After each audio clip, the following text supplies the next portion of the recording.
Bon, on s'y met. Ouais, mais tu penses que ça sera si facile que ça de se faire du blé sur le dos des gens? Les gens, ils sont pas si manipulables que ça.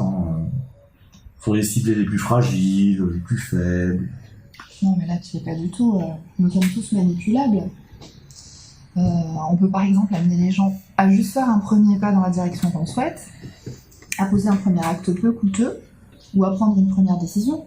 Et on aura fait la moitié du chemin. Ah ouais, je vois le truc. Vas-y, on teste. Fais genre t'as mal au dos. Ok. Oh, j'ai encore mes douleurs de dos qui reprennent, j'en ai marre. Et pourquoi pas ce thérapeute qui propose un truc avec les mains. Et en plus, ça coûte un essai. Ah ouais. Non, mais c'est ça, hein. Tu y vas une fois et bam, piégé. Tu y vas 5 fois et tu dépenses une bonne partie de tes économies.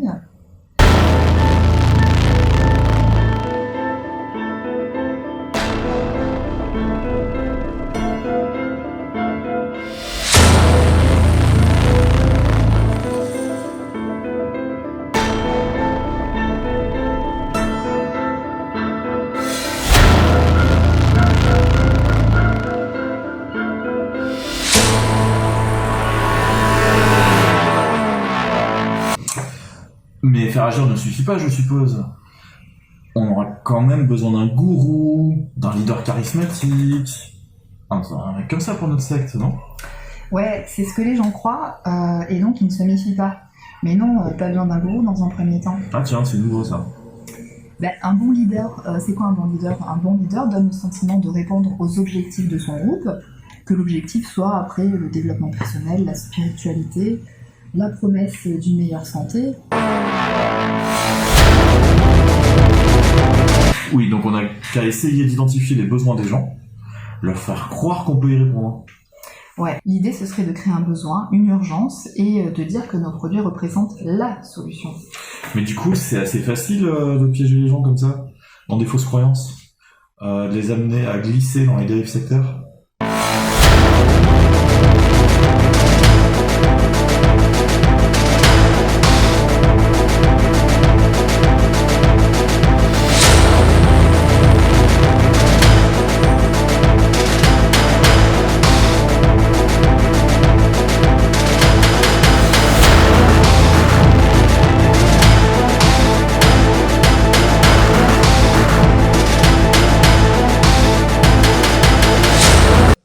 Après, on peut pas non plus convaincre les gens de croire n'importe quoi, non?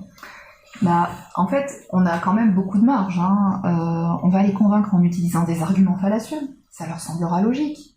On va créer une illusion de logique, même si c'est faux, du type dans toutes les cultures, on voit ceci ou cela. Il n'y a pas de fumée sans feu. Voilà. La plupart des gens pensent que... C'est naturel, donc c'est bon. Dire, ouais, c'est une pratique ancestrale. Ça vient d'une contrée lointaine. On pourrait même dire, parfois, bah, c'est scientifique, alors qu'il n'y a rien derrière. Ouais, c'est vrai que c'est très puissant, ces trucs. On peut dire des choses contradictoires, et les gens, ils s'en rendent même pas compte.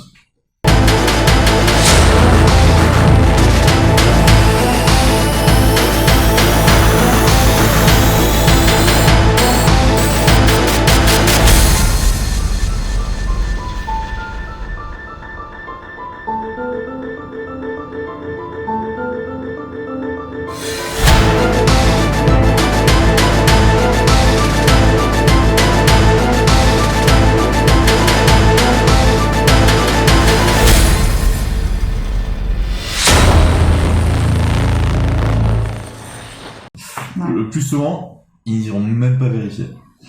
Ils n'auront même pas les compétences suffisantes pour le faire. On est tellement noyé dans toutes ces sortes d'informations, c'est pas comme si la société nous formait à l'exercice de l'esprit critique. Où ils iront chercher des informations qui ne font que confirmer ce qu'ils pensent déjà, le biais de confirmation d'hypothèses. J'adore cette façon que nous avons de nous manipuler nous-mêmes. Je crois un truc et spontanément je vais chercher des infos qui le confirment. En plus, quand les gens se sentent attaqués dans leurs croyances, ils extrémisent leurs croyances. On peut en jouer, se positionner en victime au cas où. C'est l'effet boomerang. Ouais. Mais bon, d'autres personnes autour d'eux leur diront peut-être que c'est n'importe quoi. Ouais, mais si on arrive à créer une communauté, nos clients vont créer des liens et défendre leur identité. Il faut absolument jouer sur le sentiment d'appartenance à un groupe. nous contre le reste du monde. Alors là, on commence vraiment à entrer dans une dérive sectaire. Si les gens commencent à s'isoler du reste du monde, on est bon. Ouais.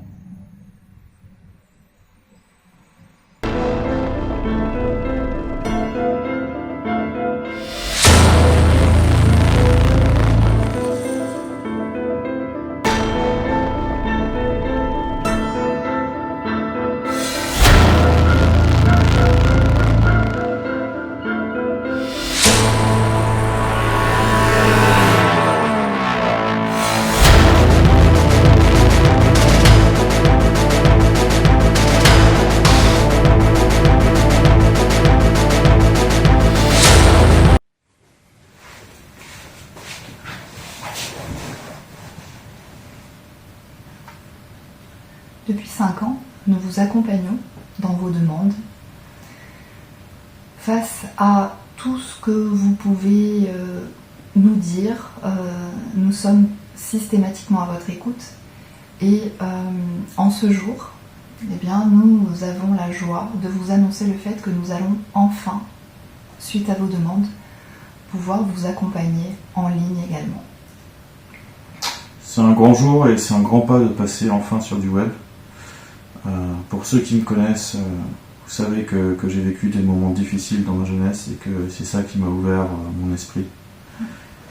C'est suite à mon accident que j'ai réussi à percevoir les mondes que vous ne percevez pas et à communiquer avec eux pour obtenir la guérison. Évidemment, pour obtenir la guérison, c'est pas toujours facile, ça nécessite parfois quelques sacrifices, mais c'est jamais inaccessible. Il suffit de laisser tomber la médecine allopathique, tous ces gens qui n'arrêtent pas de vous mentir et cette société qui n'arrête pas d'essayer de vous vendre des choses, de vous arnaquer, de vous faire croire que vous allez obtenir la guérison par des médicaments, par des soins, avec des médecins qui ne pensent qu'à vendre pour l'industrie pharmaceutique. Nous, on a pensé à l'énergie profonde qui réside en nous. Et on arrive à se reconnecter avec le centre de la Terre. C'est comme ça qu'on a créé l'ordre du renouveau tellurique pour une identité énergétique. Et évidemment, cet ordre vous permettra de rééquilibrer votre corps, mais aussi votre esprit.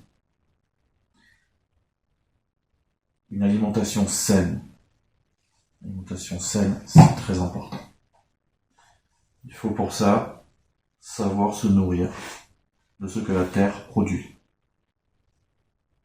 Attention, pas n'importe quelle Terre.